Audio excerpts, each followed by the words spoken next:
Jai Swaminarayan. My dear students, you are welcome in the video session of SGIS online Gurukul run by Sri Swaminarayan Gurukul Rajkot Sansthan. Dear students, today we will study the grammatical point prepositions. Means in Gujarati it is called Namyogi Avyav. So you know it very well that there are 7 words in English.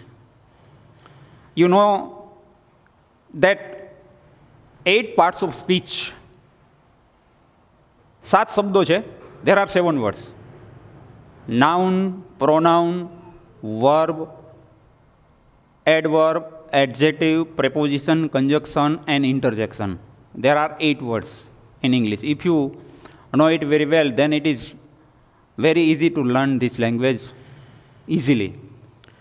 But today we will discuss about preposition. નામયોગી અવયવ એટલે શું? આપણે કોને કહેશું? શબ્દ જેવો છે નામયોગી અવયવ. યોગ એટલે જોડનારું છે. નામને જોડનારું, અવયવ એટલે શબ્દ. નામને જોડનારો શબ્દ. પ્રેપોઝિશન, હવે એ શબ્દનું આપણે જરા if you do the analysis of this words, pre એટલે આગળનું, પોઝિશન એટલે સ્થિતિ, આગળની સ્થિતિ. નામ સાથે જોડાય અને જે સ્થિતિ બતાવતું હોય, આગળની પાછળની કાંઈ પણ, આસપાસ કાંઈ પણ, તો એને પ્રેપોઝિશન એટલે કે નામયોગી અવયવ કહેવામાં આવે. હવે આ શબ્દ આમ તો દેખાય બહુ નાનો છે, પણ there is too much importance of preposition in English. ઇંગ્લિશમાં એનું મહત્ત્વ ખૂબ જાજુ છે. ઘણી વખત આપણે અમુક બાબતોને નિગ્લેક્ટ કરતા હોઈએ છીએ, પરંતુ આ અમુક શબ્દો એવા છે કે જો એ દૂર કરી દેવામાં આવે તો એ અર્થનો અનર્થ થઈ જતો હોય છે ઘણીવાર, કારણ કે એની ભૂમિકા એવી છે. ઘણા બધા સંગીતના સાધનો સારી રીતે વાગતા હોય, પણ એક મજીરું માનો કે સારી રીતે ન વાગતું હોય અથવા બેસુરું હોય તો સાંભળનારને તરત ખબર પડે કે આમાં આટલી ખામી છે. એમ પ્રેપોઝિશનનું મહત્ત્વ કાંઈક એવું જ છે.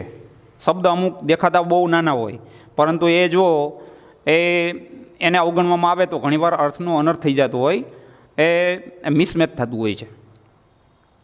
દાખલા તરીકે પહેલાં ગુજરાતીમાં સમજીએ કે પ્રેપોઝિશન નામયોગી અવયવ પહેલાં કોને કહેવાય. આપણે એક ઉદાહરણ લઈ કે ભાઈ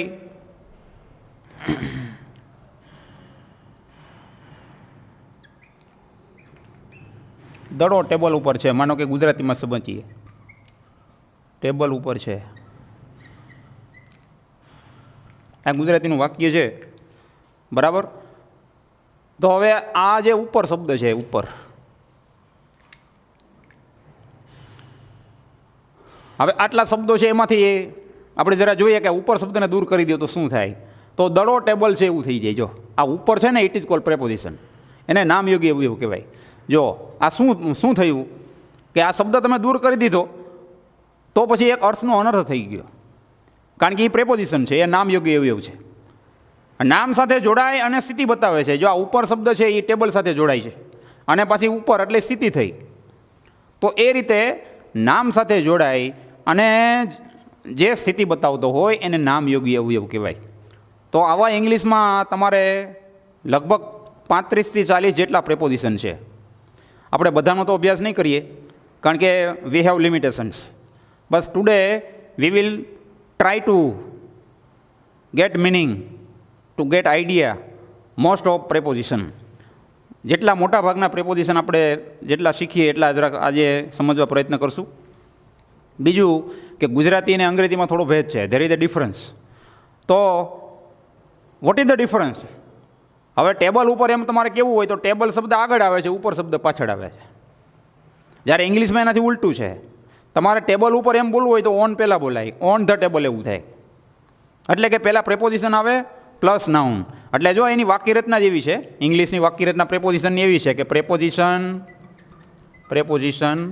પ્લસ નાઉન એમ.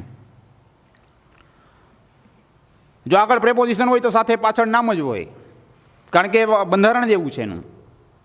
વાક્યરચના જે ટાઈપની છે. આગળ પ્રેપોઝિશન આપેલું અને પાછળ ખાલી જગ્યા આપેલું હોય તો સમજી લેવાનું કે એ પાછળની ખાલી જગ્યામાં નાઉન જ આવે. તો આપણે આવા જુદા જુદા પ્રેપોઝિશન આપણે શીખવાના છે. શરૂઆત કરશું એક નાનકડા, જો કે તમે ત્રીજા ચોથાથી આ ભણતા આવ્યા છો. You keep studying preposition from third standard. ત્રીજા ચોથા ધોરણથી આપણે ભણતા આવ્યા છીએ, પણ અત્યાર સુધીમાં શું છે કે આપણે એનો પૂરેપૂરો અભ્યાસ મોટે ભાગે કરતા નથી હોતા. તો આપણે શરૂઆત કરીએ છીએ પ્રેપોઝિશનથી. તો એમાં પહેલો શબ્દ આવે છે ઇન. માનો કે ઇન. ઇન એટલે માં, એટલે કે અંદર હોવું. બરાબર, સ્થિતિ દર્શાવે. માનો કે આ ઇન છે, ઇન. ઇનનો અર્થ થાય છે માં, અને બીજું છે ઇનટુ. આ બંનેનો અર્થ થાય છે ની અંદર અથવા તો માં, પણ બેયમાં ભેદ છે. There is A elementary difference. તો ઇન છે એ સ્થિતિ બતાવે છે, ઇનટુ છે એ ગતિ બતાવે છે. ગતિ એટલે એમાં કંઈક હલનચલન હોય, એટલે ઇનટુ શબ્દ છે એ ગતિદર્શક ક્રિયાપદની સાથે જ આવે, જ્યારે ઇનમાં એવું નથી. હવે એકાદ ઉદાહરણ લઈ એટલે ખબર પડે આપણે. તો કે એમ કંઈક ભાઈ, Govind is in the class. એક વાક્ય છે, ગોવિંદ એ વર્ગમાં છે. બરાબર, ટુ બી ક્રિયાપદ છે, ઇન ધ ક્લાસ એટલે વર્ગમાં. એટલે એ સ્થિતિ થઈ. બરાબર, વર્ગમાં છે. ટુ બી ક્રિયાપદ એટલે હોવું એમ. હવે માનો કે તમારે ઇનટુ શબ્દ વાપરવો છે, તો પછી એ ગતિ બતાવનારો છે, તો એ સાથેની જે ક્રિયાપદ છે એ ગતિ દર્શક આવશે. હવે તમારે ઇનટુ શબ્દ વાપરવો હોય તો આમ થાય,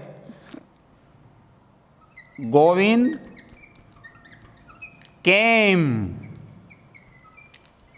ઇનટુ ધ ક્લાસ.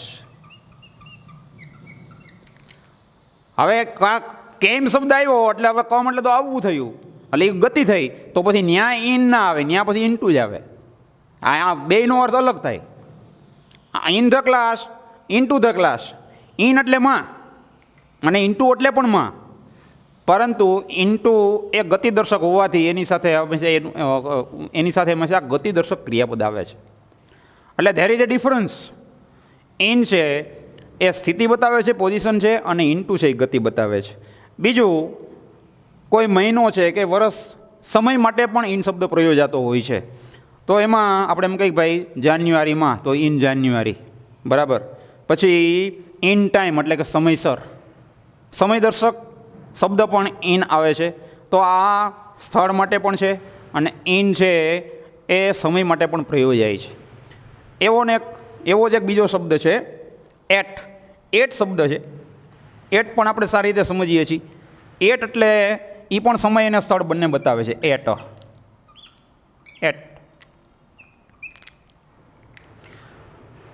તો કોઈ સમયે અથવા તો કોઈ સ્થળે, આનો ગુજરાતી અર્થ થાય છે એ. તમને પ્રશ્ન થાય કે એ એટલે શું વળી? પણ આપણે એમ કહીએ ભાઈ મંદિર તો ટેમ્પલ, પણ એમ બોલો કે મંદિરે તો પછી એટ ધ ટેમ્પલ એવું થાય. એ શબ્દ લાગે ને મંદિરે, પાછળ એ પ્રત્યે લાગ્યો, એ પ્રત્યે એટલે જ એટ થાય. બરાબર.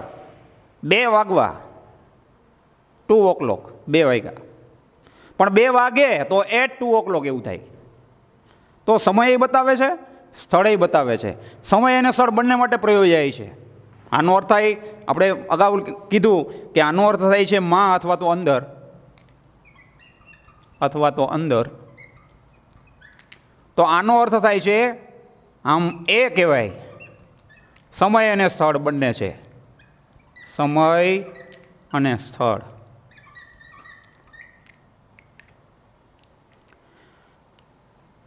The plane leaves at 3 AM.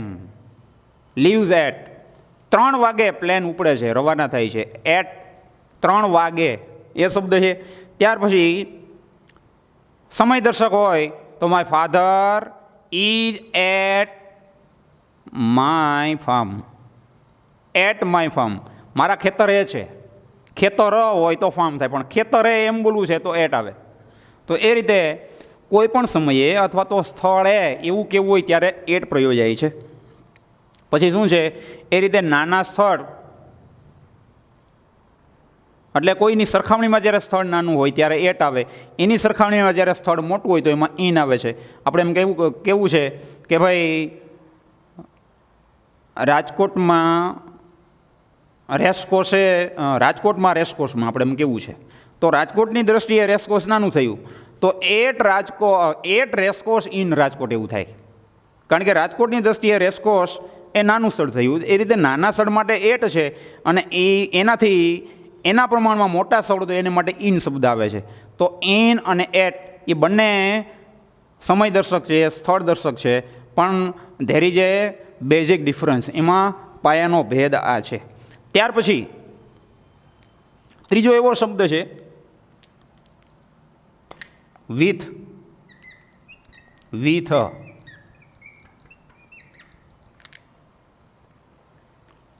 તો વિથ એટલે વડે અથવા તો સાથે, કોઈ પણ સાધન વડે, તો ત્યારે ત્યાં વિથ શબ્દ પ્રયોજાતો હોય છે. આપણે એમ કહીએ ભાઈ I write with a pen, with a red pen. I write with a red pen, હું લાલ પેન વડે લખું છું. તો ત્યાં લાલ પેન એ સાધન થયું, તો પછી જો અહીંયા થાય વડે અથવા તો સાથે, વડે અથવા તો સાથે. તો કોઈ વસ્તુના સંદર્ભમાં કહેવામાં આવે ત્યારે ત્યાં વિથ આવતું હોય છે. પછી સાથે, કોઈ વ્યક્તિની સાથે એમ કેવું હોય તો ત્યારે પણ વિથ આવે છે. બરાબર. I goes to farm with my father, હું મારા પપ્પા સાથે ખેતરે જાઉં છું. તો વિથ માય ફાધર, મારા પપ્પા સાથે, તો એ સાથે થયું. બરાબર. પછી વડે એટલે કોઈ સાધન વડે, તો સાધનનો અર્થ જ્યારે હોય ત્યારે વિથ આવે. I cut vegetable with a knife, હું છરીથી એમ કે શાકભાજી સુધારું છું. તો એ સાધનના સંદર્ભમાં અથવા તો વ્યક્તિ સાથે એમ કેવું હોય તો ત્યાં વિથ પ્રયોજાય છે. ત્યાર પછી આવે છે ચોથો એક એવો શબ્દ છે બાય. બાય એટલે બાયનો અર્થ પણ કંઈક એક ટાઈપનો છે. ચોથું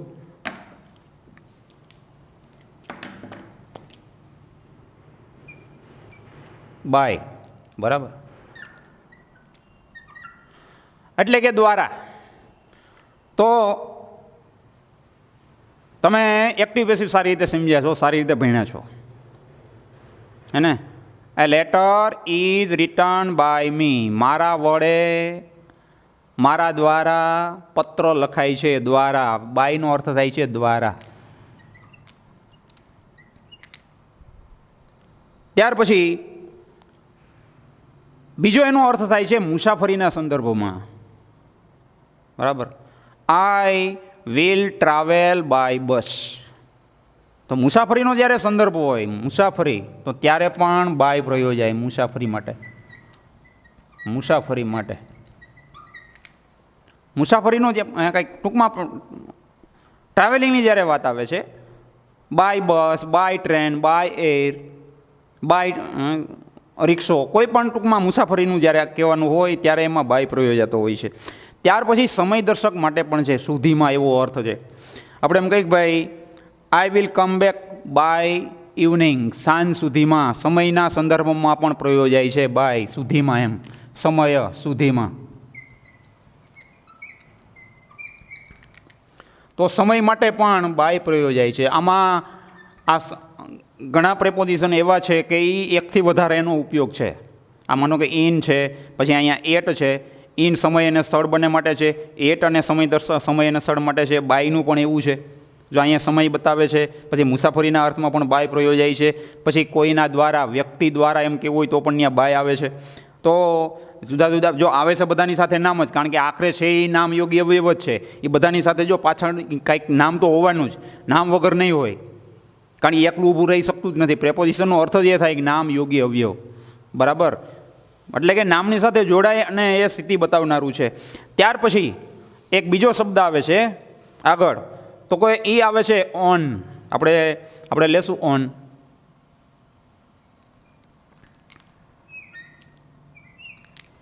તો ઓનનું પણ એવું છે, એ પણ સમય દર્શક છે અને સ્થળ દર્શક છે. તો ઓન એટલે થાય છે ઉપર, બરાબર. ઓન ઉપર એટલે કે સપાટીને અડે છે. સમય અને સ્થળ, કોઈ સમયે અથવા તો કોઈક સ્થળે, એવો પણ ઓન બે અર્થ રહેલો છે. સમય અને સ્થળ માટે છે, સમય અને સ્થળ. સમય સ્થળ. તમને એમ થાય કે સમય માટે અને સ્થળ માટે કઈ રીતે, આપણે બેયનું જરાક ક્લેરિફિકેશન કરીએ. તો સ્થળ હોય ત્યારે ક્યારે પ્રયોજાય? હવે ઓનનો અર્થ થાય છે ઉપર, બરાબર.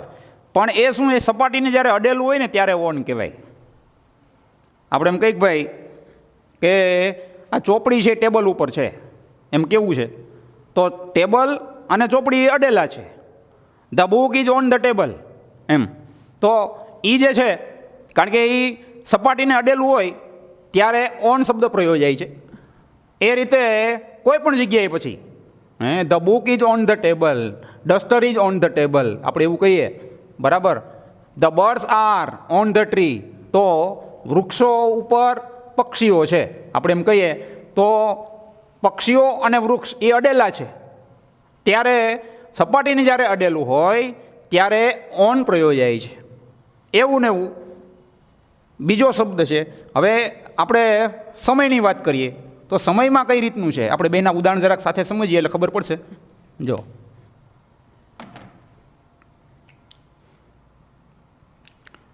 એક ઉદાહરણ એ સાથે લેશું. The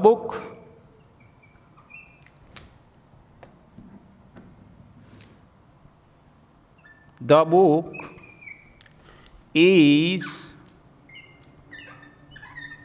on the table. તો અહીંયા ઓન શબ્દ છે, બરાબર. ઉપર અર્થ થાય છે ઉપર.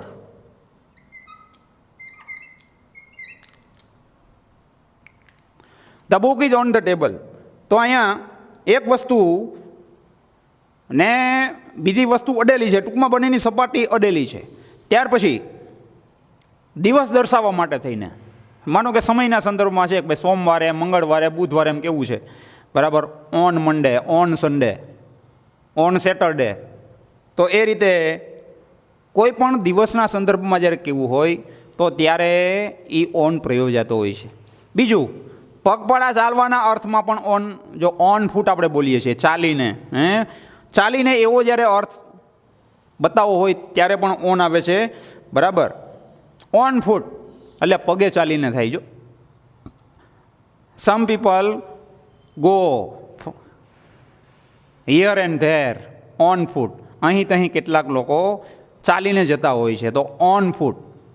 તો ઓન શબ્દ પગપાળા અથવા ચાલીને એવો અર્થ પ્રયોજાય. તો આ કેટલા ઉપયોગ થયા ઓનના? 3, બરાબર. એક તો સમય બતાવે છે, સ્થળ બતાવે છે, અને સાથે સાથે પગપાળા અથવા તો ચાલીને એવો અર્થ પણ ઓનથી પ્રયોજાતો હોય છે. ત્યાર પછી એવો ને એવો બીજો શબ્દ છે. આપણે બધાના ઉદાહરણો નહીં લઈએ, એકાદાની આપણે સ્પષ્ટતા કરશું, તરત પાછા ઝડપથી આગળ ચાલશું. છઠ્ઠું, હવે બીજો એક આવો શબ્દ છે ઓવર. ઓવર, ઓવર એટલે પણ ઉપર થાય, એટલે પણ ઉપર. ચલો, what is difference between on and over? આનો અર્થ પણ ઉપર, આનો અર્થ પણ ઉપર. તો વોટ ઇઝ ધ ડિફરન્સ? તો કે એ ઉપર પણ એક ગતિમાં છે, ઉપર કંઈક આવરી લે છે, ઉપર ગતિમાં છે ત્યારે ઓવર આવે. એક વસ્તુ બીજી વસ્તુ ઉપર ગતિમાં છે, અટકેલી નથી, એમ, ત્યારે એ ઓવર શબ્દ આવતો હોય. આપણે એમ કહીએ ભાઈ ઓવરબ્રિજ, હે ને, અંડરબ્રિજ ને ઓવરબ્રિજ આપણે બોલીએ છીએ. જો ઉપર થઈને જાય એટલે ઉપરની વસ્તુ આખી આવરી લે છે. જો ઓન છે એ સપાટીને અડે છે, જ્યારે ઓવર શબ્દ છે એ ઉપર થઈને, એવો જ્યારે અર્થ નીકળે, એક વસ્તુ બીજી ઉપર થઈને એ રીતની ઉપર છે કે અટકેલી નથી, આખી બધાને આવરી લે છે, એવું જ્યારે કેવું હોય ત્યારે ઓવર શબ્દ આવે છે. એમ કંઈક ભાઈ a fan is moving over our head, આપણે એમ કહીએ ને, a fan is moving over our heads, અમારા માથા ઉપર પંખો ચાલી રહ્યો છે. તો અહીંયા ઓવર શબ્દ આવ્યો, જો અહીંયા ઉપર છે, બરાબર. તો તમે જુઓ કે એ ઓવર શબ્દનો અર્થ પણ ઉપર થાય છે. ત્યાર પછી બીજો એવો શબ્દ છે અબોવ. અબોવ એટલે પણ ઉપર જ થાય છે, બરાબર. પણ એમાં સ્થિતિભેદ છે. શું ભેદ? માનો કે હવે આગળનું 7મો એક શબ્દ લઈશી, અબોવ, 7મો શબ્દ અબોવ. અબોવ એટલે પણ ઉપર જ થાય છે, પણ એ શું, વોટ ઇઝ ધ ડિફરન્સ? તો કે એ ક્રમમાં ઊંચું, એમ સ્થિતિમાં ક્રમમાં જ્યારે ઉપર હોય, એક બીજી વસ્તુ ઉપર છે પણ એક ક્રમમાં છે, એનાથી ક્રમમાં ઊંચું આવેલું છે, તો ત્યારે એ અબોવ શબ્દ પ્રયોજાતો હોય છે. જો આ બધાના અર્થ તો એક જ થાય છે, ઉપર જ થાય છે, પણ there is a difference among them, વચ્ચે એનો તફાવત છે. હવે દાખલામાં કહીએ કે picture is hanging over the window, એમ કહીએ ભાઈ, એ પિક્ચર is hanging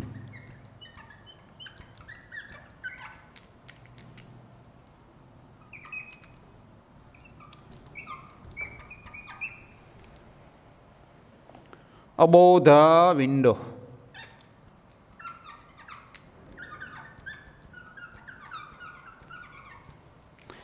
આમ કહી ભાઈ, બારી ઉપર આ ચિત્ર ટીંગાઈ રહ્યું છે,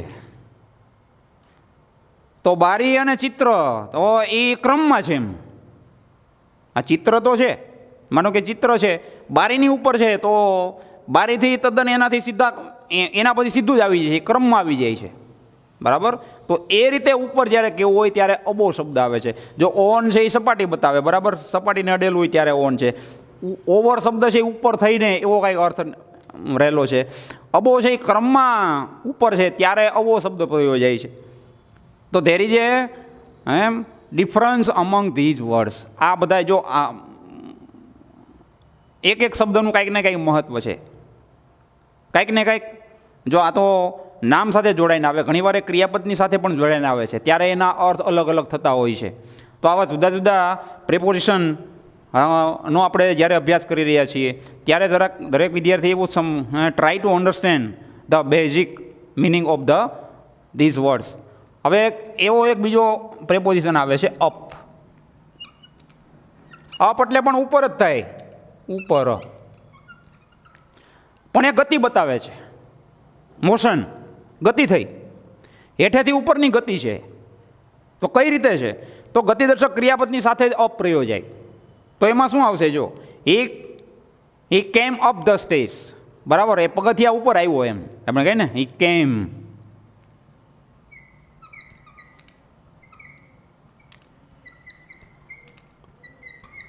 કેમ અપ ધ સ્ટેજ.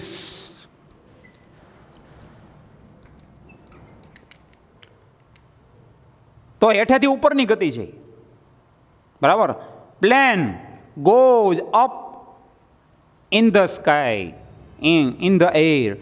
તો હેઠેથી ઉપર તરફ ગયું, જાય છે, બરાબર. Go up in the sky, આકાશમાં એમ કે પ્લેન ઉપર જઈ રહ્યું છે. તો હેઠેથી ઉપરની ગતિ હોય ત્યારે એને માટે અપ પ્રયોજાતું હોય છે. આ બધાના અર્થ ઉપર જ થાય છે. તો કોઈ ગતિ દર્શાવે છે, કોઈ સ્થિતિ બતાવે છે, બરાબર, કોઈ આવરી લેતું હોય છે, કોઈ ઉપર થઈને એવો અર્થ બતાવે છે. તો there is a basic difference among these words. હવે એક બીજો શબ્દ આવે છે ઓફ. ઓફ એટલે નોની નૂના, બરાબર, કોઈ માલિકી દર્શક શબ્દ છે. જો ઓફ, માનો કે આગળનો એક શબ્દ આપણે લઈએ,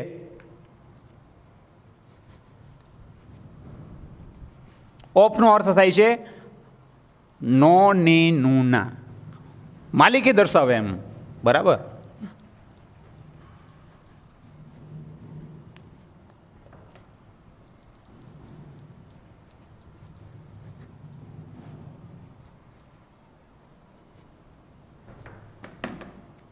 ઓફ,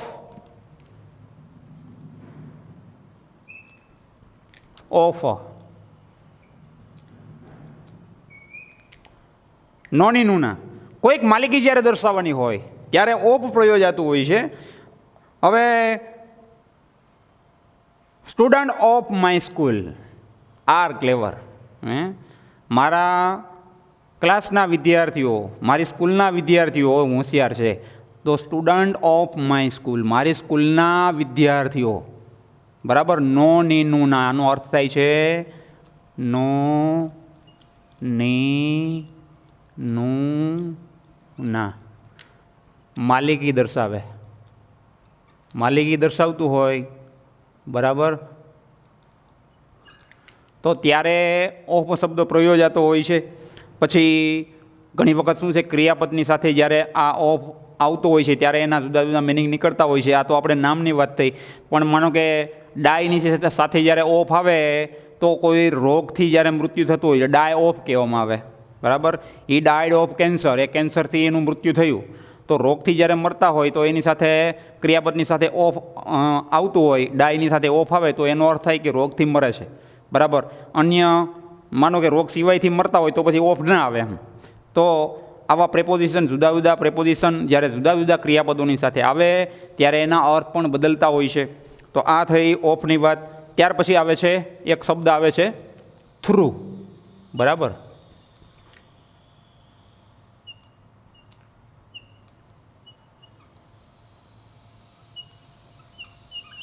થ્રુ. તો થ્રુનો અર્થ થાય છે માં થઈને, માંથી, માંથી.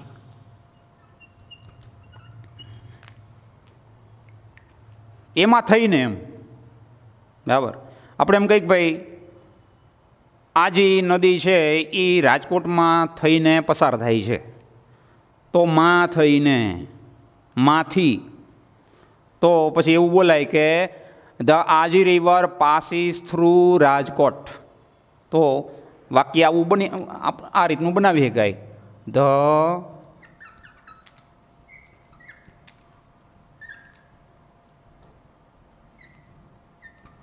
આજી રિવર પાસીસ થ્રુ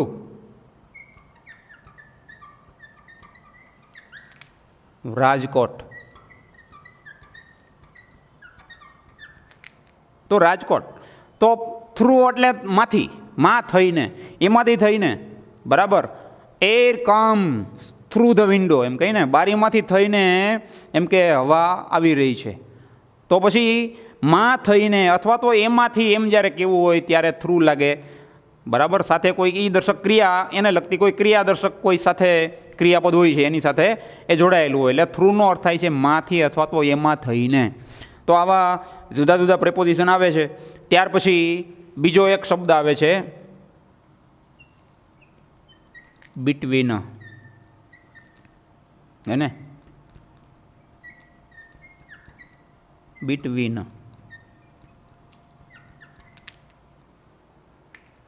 બિટવીનનો અર્થ થાય છે વચ્ચે. જો આવા તો 35 થી 40 જેટલા પ્રેપોઝિશન છે, બધા we will not detailed study of all the preposition, but only some preposition, those are too much important. These prepositions should be studied in this period. હવે between નો અર્થ થાય છે વચ્ચે, બરાબર. બીજો એવો ને એવો એક સાથે આપણે સાથે જ લઈ લઈએ એટલે ખબર પડે, અમંગ. અમંગ એટલે પણ વચ્ચે થાય, અમંગ.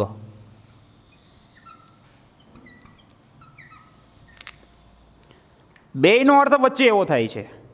બિટવીન એટલે પણ વચ્ચે, અમંગ એટલે પણ વચ્ચે, પણ ધેર ઇઝ અ ડિફરન્સ. માત્ર બેની જ્યારે વાતો હોય ત્યારે બિટવીન આવે, બેથી જ્યારે વધારેની વાતો હોય ત્યારે અમંગ આવે. તમને એમ પ્રશ્ન થાય તો ભાઈ આ કઈ રીતે? હવે આપણે એમ કહીએ કે ભાઈ કે આપણે એમ કહીએ કે ભાઈ બરાબર આમ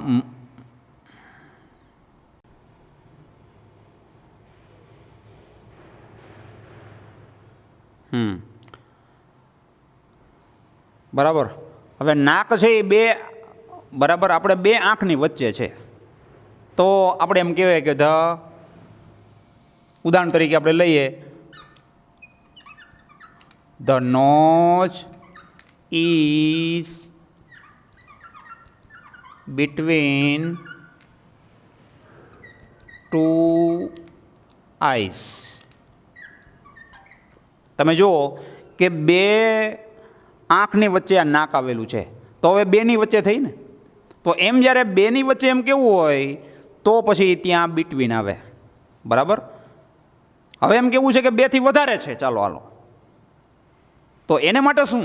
તો બેથી જ્યારે વધારે નામ આવતા હોય તો એને માટે અમંગ શબ્દ છે. અમંગ એટલે કંઈક ભાઈ એમ કે ભાઈ શિક્ષક વિદ્યાર્થીઓની વચ્ચે ઊભા છે. The teacher is standing અમંગ students. તો ત્યાં વિદ્યાર્થીઓ છે, વિદ્યાર્થી બે નથી, બેથી વધારે છે, તો આ રીતે બોલાય. જો ધ ટીચર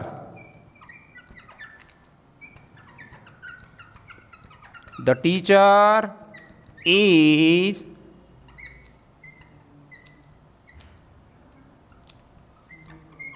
સ્ટેન્ડિંગ among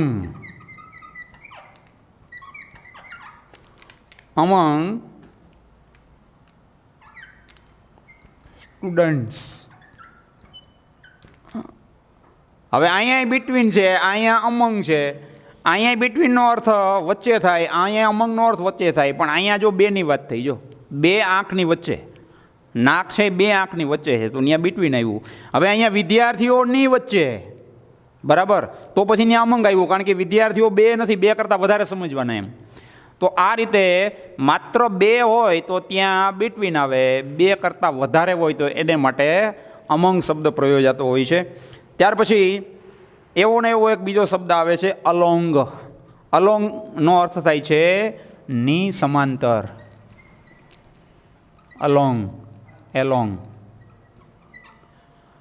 ની સાથે સાથે, ની સમાંતર, ની સાથે સાથે, ની સમાંતર, સાથે સાથે. આપણે એમ બોલીએ કે ભાઈ there are green trees along the road. આપણે એમ કહીએ ને, there are green trees along the રોડની સાથે સાથે, રોડની સમાંતર લીલા વૃક્ષો છે. અલોંગ ધ રોડ, રોડની સમાંતર. તો જ્યાં જ્યાં રોડ છે ત્યાં ત્યાં સમાંતરે સાથે સાથે એમ કે વૃક્ષો આવેલા છે, લીલા વૃક્ષો છે. તો ની સાથે ની સમાંતર, ત્યારે અલોંગ શબ્દ પ્રયોજાતો હોય છે. પછી આગળનો શબ્દ આવે છે બિયોન્ડ. બરાબર. બિયોન્ડ એટલે નાથી પર હોવું એમ, પેલે પાર, બીજી બાજુએ, એમ જ્યારે કેવું હોય ત્યારે બિયોન્ડ.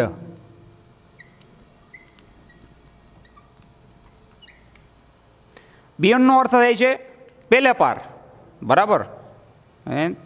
બિયોન્ડ માય રીચ આપણે એમ કહીએ ને, કે પહોંચની આગળ છે, પહોંચની ઉપર છે, તો એ શબ્દ આવે છે પેલે પાર, બીજી બાજુએ, પેલે પાર એમ, પેલે પાર, અથવા તો બીજી બાજુએ, બીજી બાજુએ.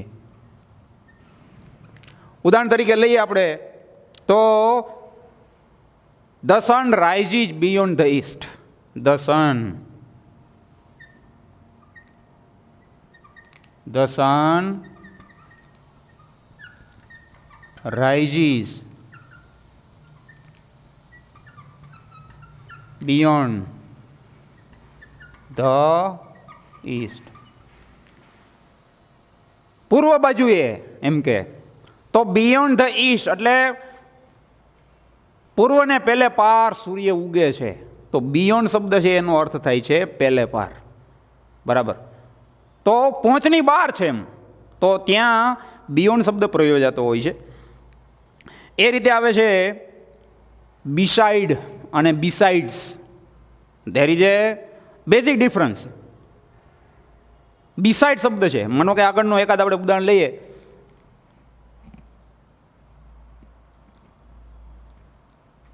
બિસાઇડ,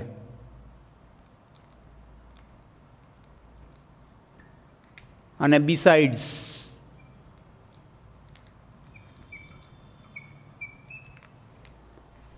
બીસાઇડ એટલે બાજુમાં, એકદમ નજીક, અને બીસાઇડ્સ એસ લાગી જાય તો પછી ઉપરાંતનું, ઇન એડિશન ટુ. બરાબર. આપણે એમ કહીએ કે ભાઈ મારો મિત્ર મારી બાજુમાં બેઠો છે, માય ફ્રેન્ડ સેટ બિસાઇડ મી, એમ કહીએ તો બારી બાજુમાં, એમ નજીક. તો નજીકનો અર્થ એટલે બીસાઇડ થાય, પરંતુ બીસાઇડ્સ એટલે ઉપરાંતનું. બરાબર. એમ કહીએ કે ભાઈ એ ઇંગ્લિશ ઉપરાંત ફ્રેન્ચ જાણે છે, તો he knows English besides French. બેનો અર્થ રહેલો છે, બે રીતે પ્રયોજાય છે, પણ એકનો અર્થ થાય છે ની બાજુમાં હોવું, અને બીજાનો અર્થ થાય છે ઉપરાંતનું. આપણે બેના ઉદાહરણ લઈએ એટલે થોડી ખબર પડશે આપણને. જરાક જોઈજો કે I set beside my friend. Example આપણે લઈ, આ બિસાઇડનો અર્થ થાય છે બાજુમાં, ખૂબ નજીક, બાજુમાં. અને આનો અર્થ થાય છે ઉપરાંત. એક્ઝામ્પલ તરીકે લઈ, માનો કે તો તરત આપણને ખબર પડશે. એક્ઝામ્પલ તો કે I set beside my friend. હું મારા મિત્રની બાજુમાં બેઠો. બરાબર. તો અહીંયા બિસાઇડ એટલે બાજુમાં થયું, પણ જો એને એસ લગાડી દેવામાં આવે તો એનો અર્થ બદલાઈ જાય. બિસાઇડ એટલે ઉપરાંત થઈ જાય. તો હવે એનું આપણે ઉદાહરણ લઈએ તો એમાં વાક્ય આવું થશે બિસાઇડમાં, તો કે હી નોઝ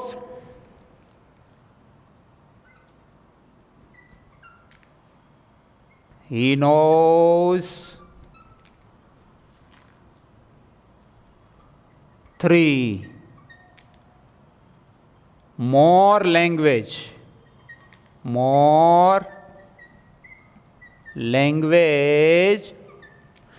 besides English.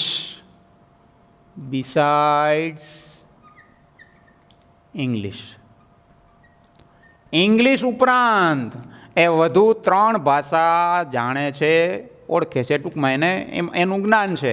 તો ઇન એડિશન ટુ, એ ઉપરાંતનું એમ જ્યારે કેવું હોય ત્યારે બિસાઇડ શબ્દ પ્રયોજાય છે.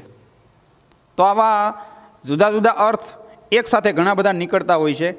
એવું ને એવું એક બીજું પ્રેપોઝિશન આવે છે, અંડર અને બિલો. અંડર એટલે પણ નીચે થાય, બિલો એટલે પણ નીચે થાય, પણ ધેર ઇઝ એ ડિફરન્સ. બરાબર. અંડર આપણે કહીએ ને, અંડર, ઓવરબ્રિજ અને અંડરબ્રિજ એવો શબ્દ આપણે ઘણીવાર પ્રયોજતા હોઈએ છીએ. તો એમાં શું છે, ઓવરબ્રિજ એટલે ઉપર થઈને જતું હોય, એને ઓવરબ્રિજ કહી.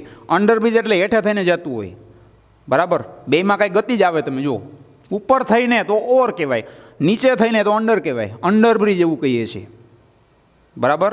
તો એ ક્રમની વાત થઈ. ઓવર એટલે એ ગતિ છે, પણ એ ઉપર આવરી લેતું છે, હેઠે આવરી લેતું હોય તો અંડર આવે. બરાબર. તો બિલો પણ એવું છે, અબો અને બિલો. અબો એટલે ઉપર થાય, બિલો એટલે હેઠે થાય, પણ ઓમાં ક્રમમાં ઉપર, આ ક્રમમાં નીચે. જરાક સમજાય જેવું છે. જો બિલો અને અંડરમાં બેનો અર્થ નીચે એવો જ થાય છે, પણ there is a basic difference here. આપણે જરા એને સમજીએ તો, એના ઉદાહરણ જરા લઈએ તો ખબર પડે આપણને. લખીએ જો. હવે માનો કે અંડર છે, અંડરનો અર્થ થાય છે નીચે. બરાબર.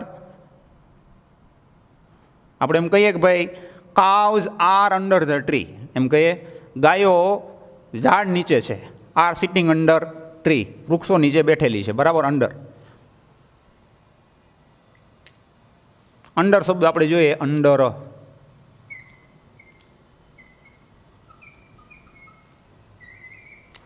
અંડરનો અર્થ થાય છે નીચે, સપાટીને અડેલું છે ત્યારે અંડર કહેવાય.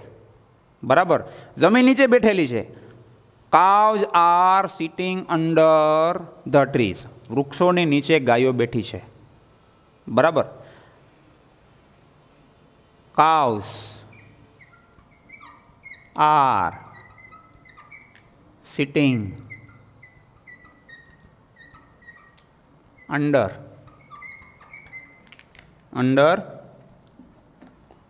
The trees, sitting under the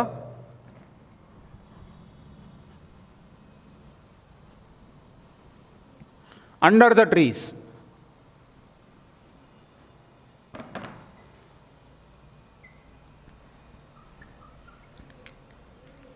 under the trees, વૃક્ષો નીચે.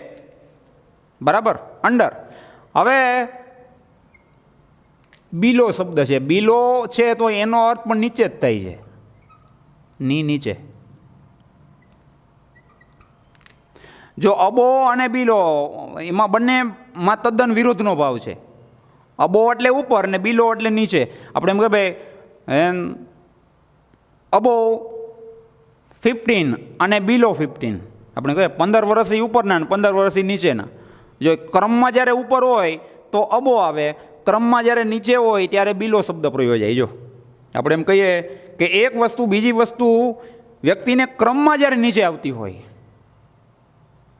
સ્થિતિ દર્શક નહીં, ક્રમમાં નીચે, ત્યારે બિલો શબ્દ પ્રયોજાતો હોય છે. તો આપણે એમ કહીએ કે ભાઈ the television set is below the showcase. આપણે ઉદાહરણ તરીકે એકાદું વાક્ય લઈએ એટલે ખબર પડે આપણને.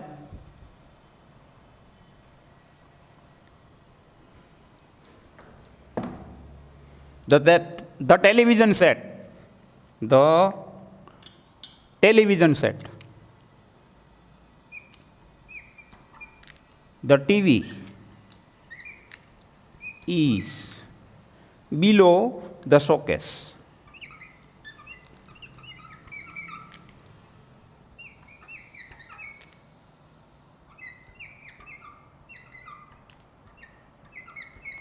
ટીવી એ શોકેસની નીચે છે. બરાબર, તો ક્રમમાં નીચે થયું. પેલું છે એ સપાટીને અડેલું છે, અંડર. ઓવર અને અંડર એકબીજાના વિરુદ્ધાર્થી છે.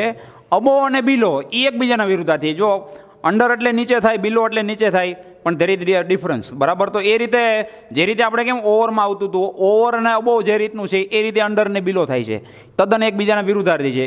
આ ઓવર અને અંડર એકબીજાના વિરુદ્ધાર્થી, આ બધી અબો અને અંડર બિલો એકબીજાના વિરુદ્ધાર્થી છે, ઉપર નીચે એમ. ઓલું ક્રમમાં છે, પેલું કંઈક ગતિમાં છે અને ઉપર છે, કોઈના આધારે લટકે છે. નીચે પણ એવું છે, ઉપર પણ એવું છે. એ રીતની સ્થિતિભેદ એ આવા પ્રેપોઝિશનમાં રહેલું છે.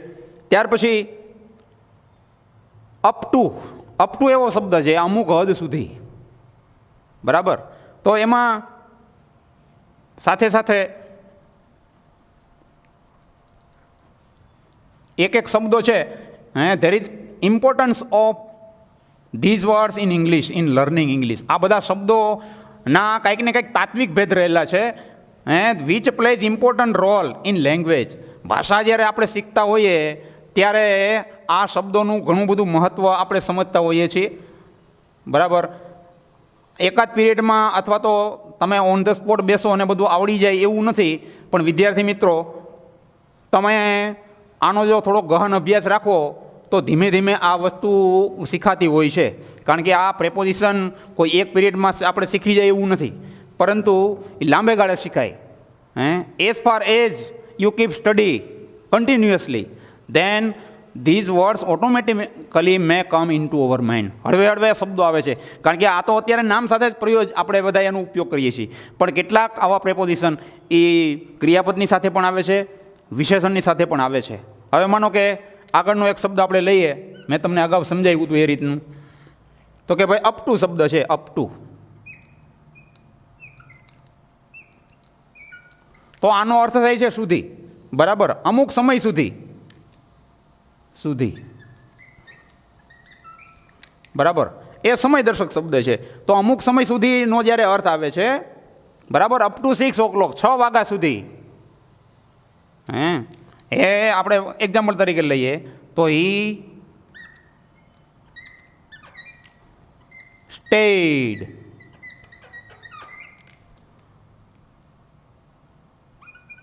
At the office up to 6 o'clock. Up to 6 o'clock. 6 વાગ્યા સુધી એ ઓફિસે રોકાયો, તો અપ ટુ એનો અર્થ થાય છે સુધી. તો એ રીતના સ્થળના સંદર્ભમાં પણ એવું છે. બરાબર, જુનાગઢ સુધી તે ચાલીને ગયો. આપણે એમ કહીએ કે હી વેન્ટ ટુ જુનાગઢ એમને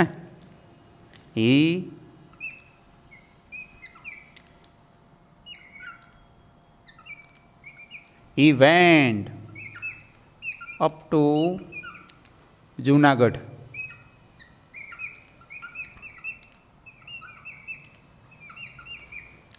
તે જુનાગઢ સુધી, જો એમાં સ્થળની વાત થઈ, અપ ટુ જુનાગઢ એટલે જુનાગઢ સુધી, અપ ટુ 6 o'clock એટલે 6 વાગ્યા સુધી. સમય માટે પણ છે અને સ્થળ માટે પણ છે. તો અપ ટુનો અર્થ થાય છે અમુક હદ સુધી એમ. પછી ત્યાં સમયની પણ વાત હોઈ શકે, સ્થળની પણ વાત હોઈ શકે. ત્યાર પછી આવે છે ટુ, અને ટુ એટલે તરફ. જો ટુ અને ટોવર્ડ્સ બહુ જાણ્યા જેવા અને સમજ્યા જેવા શબ્દો છે. જો but there is a meaning, there is a basic difference. To અને ટોવર્ડ્સ બંનેનો અર્થ આમ તરફ એવો થાય, પણ બંનેના ઉપયોગમાં ભેદ છે. ટુ એટલે એ નિશ્ચિત દિશા, નિશ્ચિત પોઈન્ટ થયું, ટુ ધ પોઈન્ટ. અને ટોવર્ડ્સ એટલે એવું નથી, એટલે બેનો અર્થ આમ તરફ જ થાય છે, તરફ. But what is the difference? તો કે ટુ છે ને નિશ્ચિત પોઈન્ટ છે. આપણે એમ કહી ભાઈ ટુ ધ ટેમ્પલ એટલે મંદિરે, એટલે મંદિર તરફ, એટલે ત્યાં મંદિરે એટલે આજુબાજુ બીજે ક્યાંય નહીં. પણ તમે એમ બોલો ભાઈ ટોવર્ડ્સ ટેમ્પલ, તો મંદિરે જ એવું નહીં, મંદિરની દિશા તરફ એમ. ટુ માય સ્કૂલ એટલે મારી સ્કૂલે જ, એ નિશ્ચિત પોઈન્ટ. પણ તમે એમ બોલો ટોવર્ડ્સ માય સ્કૂલ, તો મારી સ્કૂલ તરફ, પણ ત્યાં મારે સ્કૂલે જાય એવું નહીં એમ. દાખલા તરીકે આપણે ઉદાહરણ લઈએ તો બેયના જરા ભેદ સમજીએ. જો એમ કંઈક ભાઈ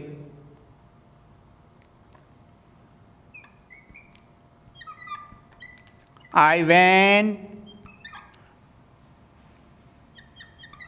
to my school અને I went towards my school. તો અહીંયા ટુ છે અને અહીંયા ટુ વર્ડ્સ છે. તો વોટ ઇઝ ધ ડિફરન્સ? તો there is difference. To my school એટલે મારી સ્કૂલે, એટલે નિશ્ચિત પોઈન્ટ થયો એમ, પર્ટિક્યુલર પોઈન્ટ થઈ ગયો. ત્યાં સ્કૂલે જ, બીજી કે આજુબાજુ ક્યાંય નહીં, સ્કૂલે જ. પણ ટોવર્ડ્સ બોલો તો એ દિશા થઈ. ટોવર્ડ્સ માય સ્કૂલ એટલે મારી સ્કૂલ તરફ, પછી સ્કૂલે જ જતું હોય, સ્કૂલે જ એવું જરૂરી નથી એમ. બરાબર? તો નિશ્ચિત જ્યારે પોઈન્ટ જ્યારે બતાવે ત્યારે ટુ આવે, દિશા જ્યારે બતાવે ત્યારે ટોવર્ડ્સ થાય. There is a basic difference here in this two preposition. તો ટુ અને ટોવર્ડ્સમાં આ ભેદ છે. પછી ટુ એટલે તરફ પણ થાય છે, બરાબર, જે આપણે આ સમજાય એ રીતના. પછી ટુ અને ફ્રોમ, ઘણીવાર સંયુક્ત પ્રેપોઝિશન આવે છે ત્યારે ફ્રોમ ટુ પણ પ્રયોજાતું હોય છે. એ આગળના એમ કે એકાદ લેક્ચરમાં એ આપણે એને વિશે થોડું વધારે ડિટેલમાં જોશું. પછી એક બીજો એક શબ્દ આવે છે સિન્સ અને ફોર. બરાબર, બહુ જાણ્યા જેવા શબ્દો છે. જો કારણ કે આના ઉપરથી કાર્ડ પરખાતો હોય છે વિદ્યાર્થી મિત્રો. અમુક પ્રેપોઝિશન છે અમુક કાર્ડ માટે ચોક્કસ છે. There is particular words for particular tense. તો એમાંનો એક શબ્દ આવે છે સિન્સ અને ફોર. બંનેનો અર્થ થાય છે અમુક સમયથી, પણ બંનેના ઉપયોગમાં ભેદ છે. તો એમાં શું છે તો કે સિન્સ એટલે પણ અમુક સમયથી, અને ફોર એટલે પણ અમુક સમયથી. ફોરના તો ઘણા બધા ઉપયોગો છે. અહીંયા આપણે એના એકાદ બે ઉપયોગ લેશું. માનો કે સિન્સ છે, સિન્સ, બરાબર.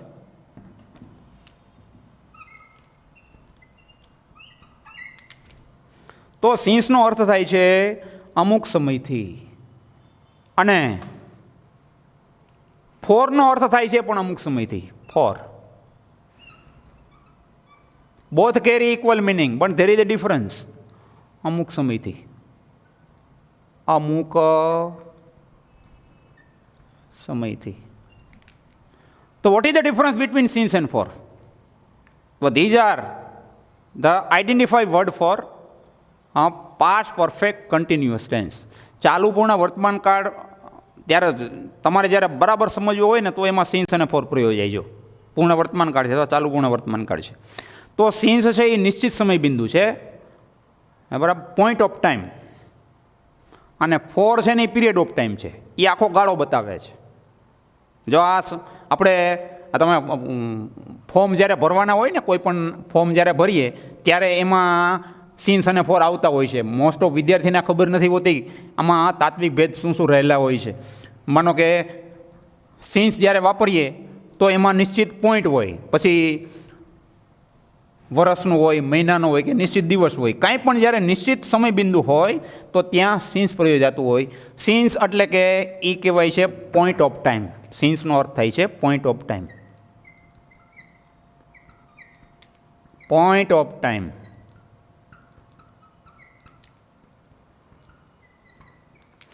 અને ફોર એટલે એ છે પીરિયડ ઓફ ટાઈમ છે. Period of time. હવે જરાક આપણે એના ઉદાહરણથી સમજવું છે. પોઈન્ટ ઓફ ટાઈમ કોને કહેવું? તો કે નિશ્ચિત સમય બિંદુ. એમ તો નિશ્ચિત સમય બિંદુ વર્ષમાં પણ હોય, મહિનામાં હોય કે પણ દિવસમાં પણ હોય. દાખલા તરીકે એકાદ ઉદાહરણ લઈ કે ભાઈ, એક્ઝામ્પલ તરીકે કે ભાઈ 2010થી એણે આ સ્કૂલ છોડી દીધી છે, તો હી હેઝ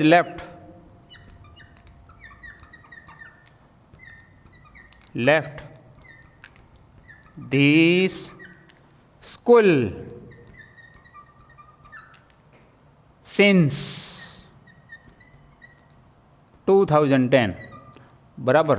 હવે જો ને આ 2010થી, એનો બેયનો અર્થ થાય છે અમુક સમયથી. હવે એ જો આ 2010 એ પાક્કું કહી દીધું છે, બરાબર, એટલા માટે સિન્સ 2010, 2010થી. બરાબર. અત્યારે 2020 ચાલે છે.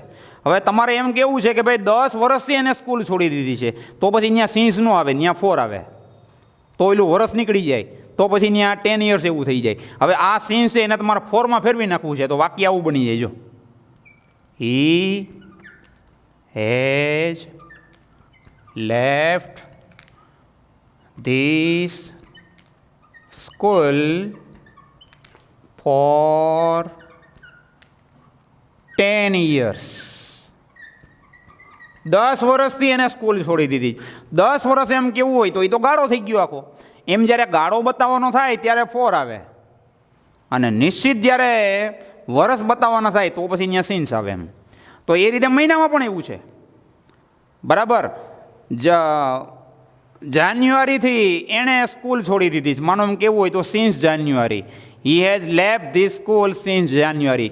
પણ તમારે એમ કેવું છે કે ભાઈ 7 મહિનાથી 6 મહિનાથી સ્કૂલ છોડી દીધી છે, તો પછી ત્યાં ફોર આવે, ફોર 6 months.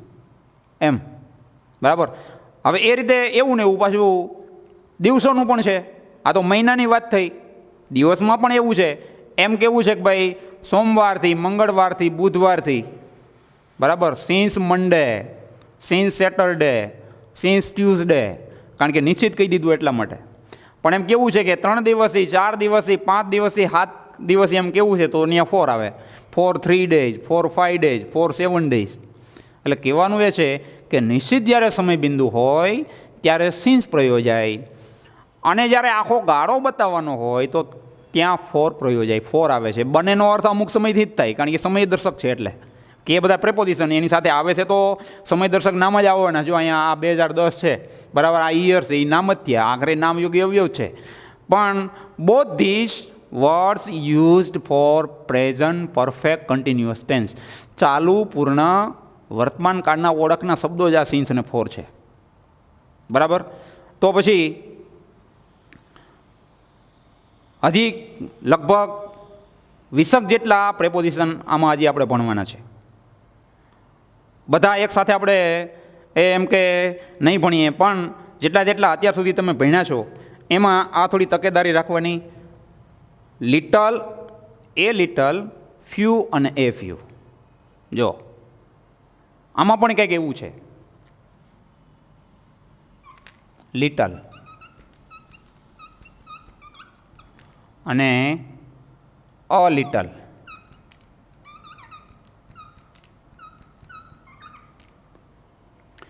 હવે લિટલ છે અને એ લિટલ છે. લિટલ છે એટલે એમાં નકારાત્મક ભાવ છે, બરાબર. લિટલ એટલે નહીવત અને એ લિટલ એટલે થોડું ઘણું, બરાબર. જેમાં કંઈક નકારાત્મક ભાવ રહેલો છે તો ત્યાં લિટલ આવે એમ. લિટલ એટલે નહીવત થાય અને એ લિટલ એટલે એમાં થોડું અથવા તો કેટલુંક.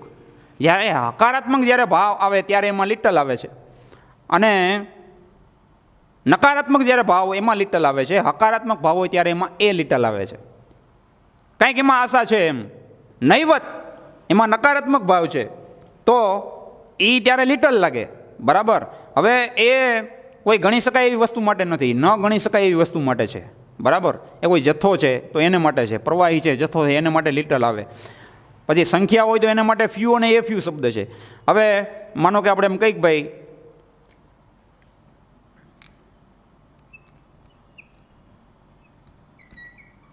there is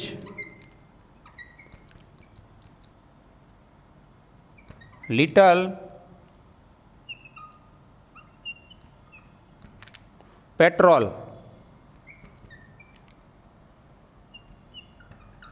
in the scooter.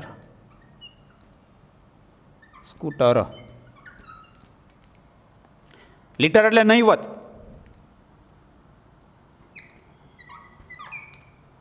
You cannot drive.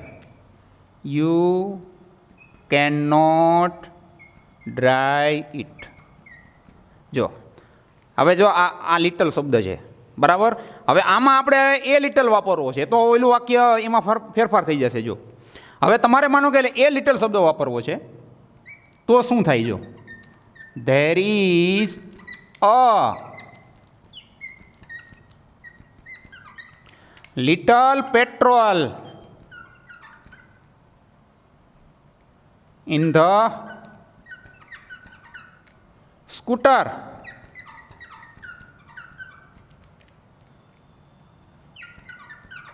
You can drive it.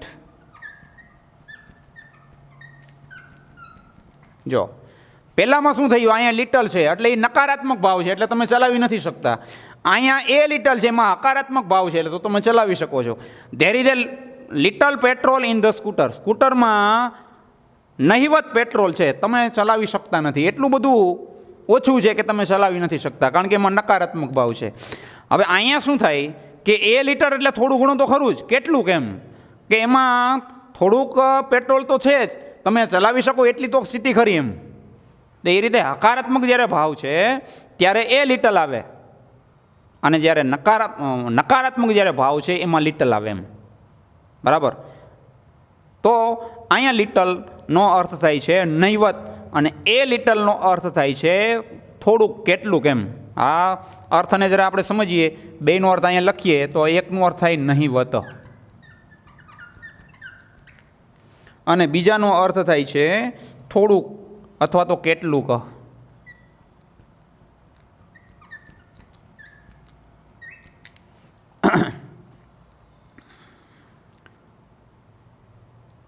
હવે બીજો એક શબ્દ છે, ફ્યુ અને એ ફ્યુ. પણ એ ગણી શકાય એવા નામ માટે છે. છેલ્લો શબ્દ આપણે આ સમજીએ અને પૂરું કરીએ તો એમાં શું આવેલું છે? જો તો કે ફ્યુ અને એ ફ્યુ.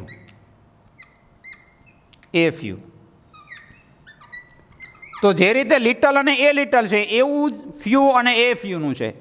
લિટલ એટલે નહીવત અને એ ફ્યુ એટલે થોડું ઘણું એમ. આની જેમ જ અર્થ એક જ છે પણ એ ફ્યુ અને એ ફ્યુ જે સંખ્યા દર્શક છે, એ સંખ્યા બતાવે છે.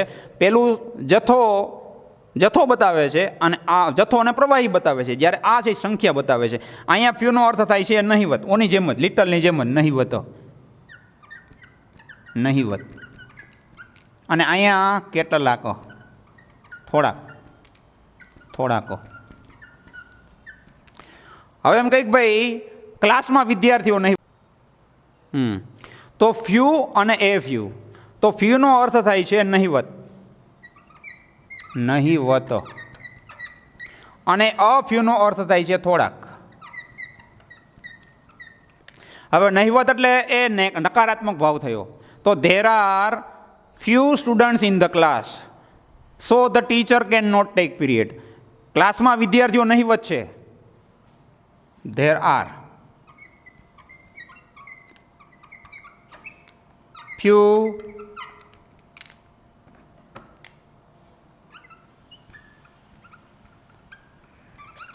students in the class, the teacher cannot take period. ક્લાસમાં વિદ્યાર્થીઓ નહિવત છે, શિક્ષક પીરિયડ લઈ શકતા નથી કારણ કે નહિવત છે. હવે જો એમાં તમારે એ ફ્યુ વાપરવું હોય તો પછી અહીંયા નકારાત્મક ના આવે. હવે ક્લાસમાં થોડા ઘણા તો વિદ્યાર્થીઓ છે કે જેથી કરીને શિક્ષક પીરિયડ લઈ શકે એવી સ્થિતિમાં છે, તો પછી ત્યાં એ ફ્યુ આવે. તો વાક્ય આવું બને કે there are a few students. એમ there are a few students in the class. There are a few students in the class. The teacher can take period.